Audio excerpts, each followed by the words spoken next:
Hallo vriende, vandag wil ek met julle iets deel wat baie naby aan my hart lê, wat dit beteken om gewigloos te leef.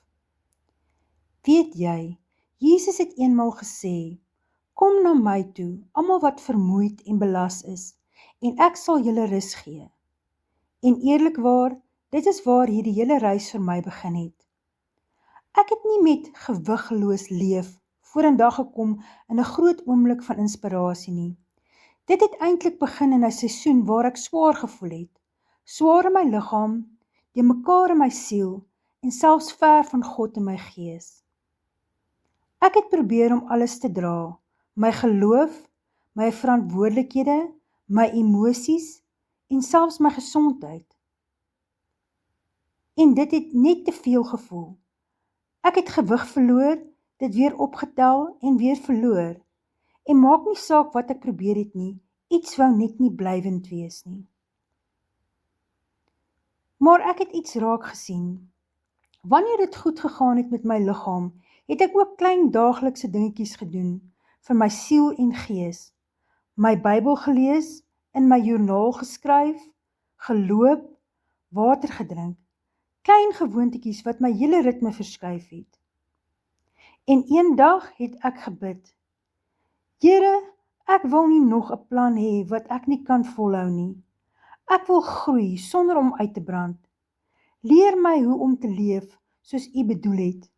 En dit is toe die frase gewigloos leef in my hart geval het. So wat beteken dit om gewigloos te leef? Dit beteken nie om jou verantwoordelikhede te ignoreer of om voor te gee alles is reg nie. Dit beteken nie ontsnapping nie. Dit beteken belyning.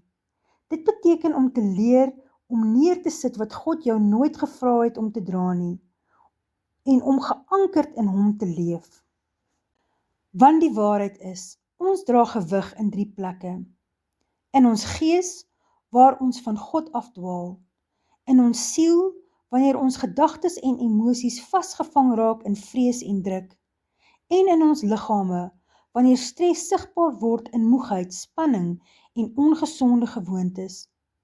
Maar Jesus het nooit gesê, dra meer nie. Hy het gesê, kom na my toe. Om gewigloos te leef is vryheid, nie ontsnapping nie. Dis 'n daaglikse ritme van bewusheid, oorgawe en vernuwing. Dit is om die swaar neer te lê, sodat ons lig kan leef, geanker, gewortel en standvastig in hom.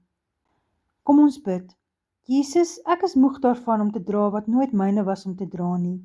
Leer my om gewigloos te leef, geanker in U. Nie om nie te strewe nie, maar om te rus. Ek gee vir U die swaar en ek ontvang U vryheid. Amen. Vriende, hierdie uitnodiging is ook vir jou. Jy hoef nie alles te dra nie. Jy kan gewigloos leef in hom.